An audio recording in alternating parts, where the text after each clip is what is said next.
BC రిజర్వేషన్ల బిల్లుకి మద్దతు తెలిపిన అన్ని పార్టీలకు అసెంబ్లీలో ధన్యవాదాలు తెలిపారు సీఎం రేవంత్ రెడ్డి. బీసీలకు 42% రిజర్వేషన్లు సాధించడానికి తాను నాయకత్వం వహిస్తానంటున్నారు. కేసీఆర్ సహా అన్ని పార్టీల నాయకులు కలిసి రావాలంటూ విజ్ఞప్తి చేశారు. అందరి అభిప్రాయం ఒకటే అయినప్పుడు ఇది ఎందుకు సాధ్యం కాదని ప్రశ్నించారు. ఈ పార్లమెంటు సమావేశాల్లోనే దాన్ని ఆమోదించుకునేలా ప్రయత్నం చేద్దామన్నారు సీఎం. చాలా సంవత్సరాలు 100 సంవత్సరాల నుంచి వాయిదా పడుతున్న విషయం. స్వతంత్రం వచ్చినప్పటి నుంచి కూడా బలహీన వర్గాలు ఇవాళ మా లెక్కెంతో చెప్పండి అంటారు. ఎప్పుడు కూడా సుప్రీంకోర్టు ఎప్పుడు కూడా ఎందుకు రిజర్వేషన్లు 50% పెంచొద్దు అన్నదంటే మీరు ఎంత జనాభా ఉన్నారో ఆ లెక్క తెలవకుండా మీరు రిజర్వేషన్లు ఇవ్వడానికి వీలు లేదు అన్నారు. ఈరోజు భారతదేశంలోనే మొట్టమొదటిసారి ఒక స్పష్టంగా పారదర్శకంగా తెలంగాణ రాష్ట్ర ప్రభుత్వం మొదటి రాష్ట్రంగా కులగణన, సామాజిక, ఆర్థిక, అదేవిధంగా ఉపాధి, విద్య, రాజకీయ కుల సర్వేను ప్రతి ఒక్క ఐవీఎఫ్ క్లినిక్ లో మేము మీకు ఈ డిస్కౌంట్ ఇస్తాము, ఆ డిస్కౌంట్ ఇస్తామంటారు. కానీ మేము బిడ్డని ఇస్తాం అని ఎందుకు చెప్పడం లేదు? మనం ప్రామిస్ కోసం డబ్బులు ఇస్తున్నామా లేదా తల్లిదండ్రులు కావడం కోసం చెల్లిస్తున్నామా? నోవా ఐవీఎఫ్ దాగిన ఖర్చులుండవు, మీరు నమ్మగల నైపుణ్యం మాత్రమే. పారదర్శకంగా ప్రజలందరినీ భాగస్వామ్యం చేసి ప్రభుత్వం ఒక పకడ్బందీ సర్వే చేసింది, లెక్కలు తెచ్చింది. కాబట్టి ఈ లెక్కలు 100% కరెక్ట్. అధ్యక్ష, సభానాయకుడిగా నేను మాట ఇస్తున్నా, 100% ఈ లెక్క కరెక్టు. ఈరోజు ఈ లెక్కల ప్రకారం 56.36% బలహీన వర్గాల లెక్క తేలింది. ఆ 56.36% ఉన్న బలహీన వర్గాలకు 42% విద్యా ఉద్యోగాలలో అదేవిధంగా రాజకీయాలలో రిజర్వేషన్లు ఇవ్వాలి అని చెప్పి ఈరోజు తీర్మానం చేస్తున్నాం. ఆ తీర్మానాన్ని ఈరోజు ఈ బిల్లు ఈరోజు సభలో ప్రవేశపెట్టిన ఇది తీర్మానం కాదు అధ్యక్ష, ఇది బిల్లు, చట్టబద్ధత కల్పిస్తున్నాం.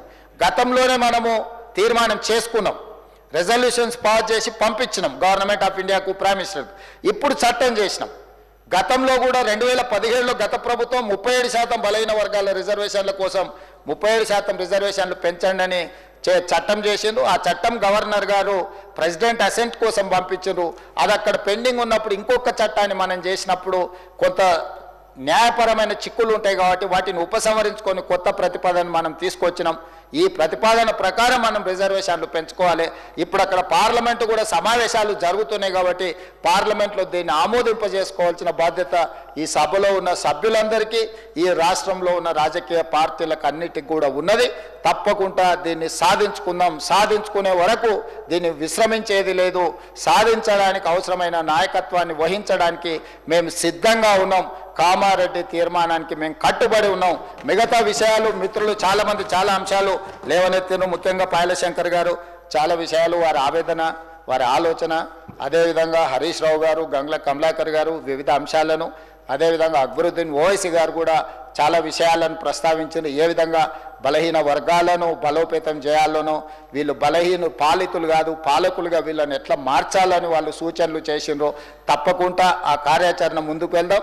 ఇంతకుముందు కూనంనేని సాంబశివరావు గారు చెప్పినట్టు ఈసారి వచ్చిన 4 శాసనమండలి సభ్యులు 4 ఎస్సీ ఎస్టీ బీసీలకే మేము ఇవ్వడం జరిగింది.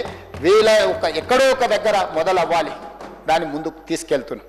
ఆ ముందుకు తీసుకెళ్లే క్రమంలో ఈ సభ అంతా అండగా నిలబడ్డందుకు, అదేవిధంగా బడ్జెట్ గురించి కూడా చాలా విషయాలు పెట్టి కేంద్ర ప్రభుత్వం ఈసారి 50,65,000 కోట్ల రూపాయల బడ్జెట్ ప్రవేశపెట్టింది.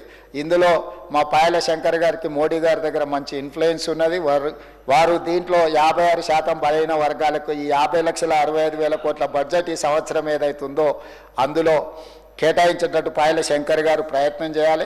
తెలంగాణ రాష్ట్రానికి కూడా ఎంత వస్తుందో ఆ లెక్క ప్రకారం వాటిని కూడా తెలంగాణ రాష్ట్రానికి ఇప్పించవలసిందిగా కోరుకుంటూ ఈ చర్చలో పాల్గొని ప్రభుత్వానికి అండగా నిలబడ్డ అందరికీ మరొక్కసారి మనస్ఫూర్తిగా ధన్యవాదాలు తెలియజేస్తున్నా అధ్యక్ష.